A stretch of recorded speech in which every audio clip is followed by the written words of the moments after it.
My name is Terilyn Fleming, and I teach K-12 drama in a small urban school in Louisville, Kentucky. Since I teach drama, I often look to other curriculum through which to teach my standards.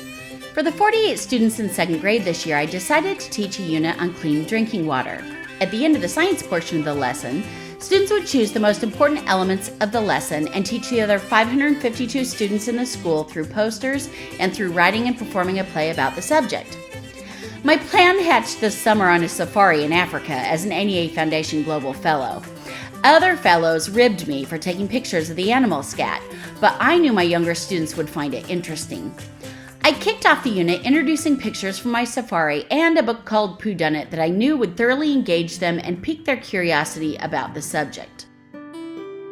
And we're starting out the unit with Pooh Done It! Students already knew our waste went into the sewer system, but they had no idea what happened to it after that. We took a walk to the Ohio River to see the trash on the beaches and floating in the water, which is where our drinking water comes from. We then got information from Louisville Water Company on how our water is cleaned, how items washed into our sewers affect our water, and why it's important not to flush anything but bodily waste down the toilet.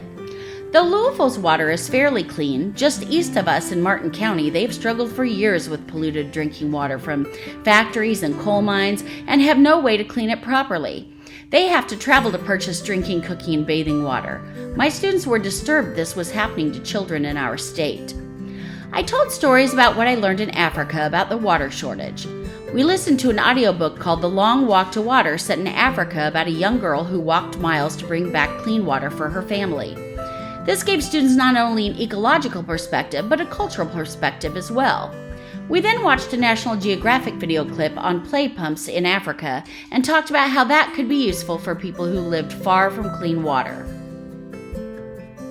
What does a map tell us?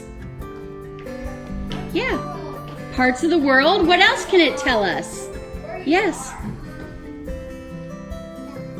We decided to observe trash and sewers around our school, but first we had to learn about maps.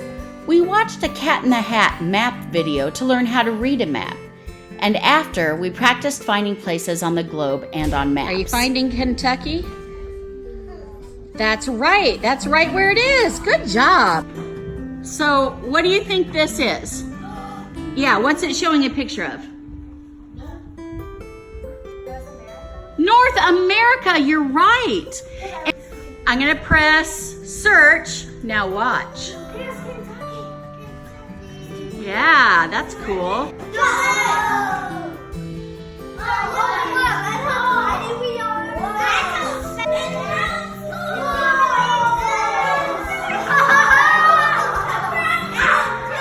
After using Google Maps to give them an idea of where Louisville and Kentucky and our school was located, we used MapMaker and my own map to really understand the lay of the land around the school.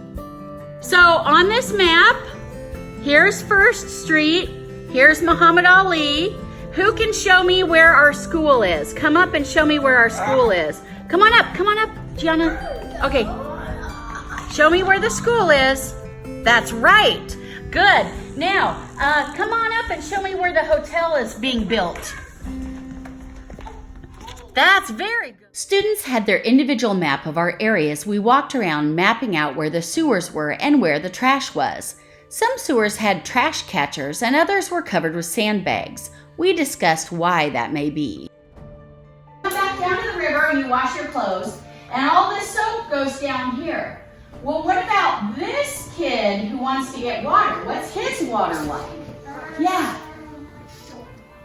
I heard it. Say it again. Soap water. It's soap water, right? So anything that these people put in the water, these people drink. Don't flush bad stuff down the toilet. Why don't we want to flush bad stuff down the toilet? Mm-hmm. Where does it end up? It ends up in the water. In our drinking water. Do we have enough water forever? No. So what is it important for us to do with our water? Save it. That's excellent.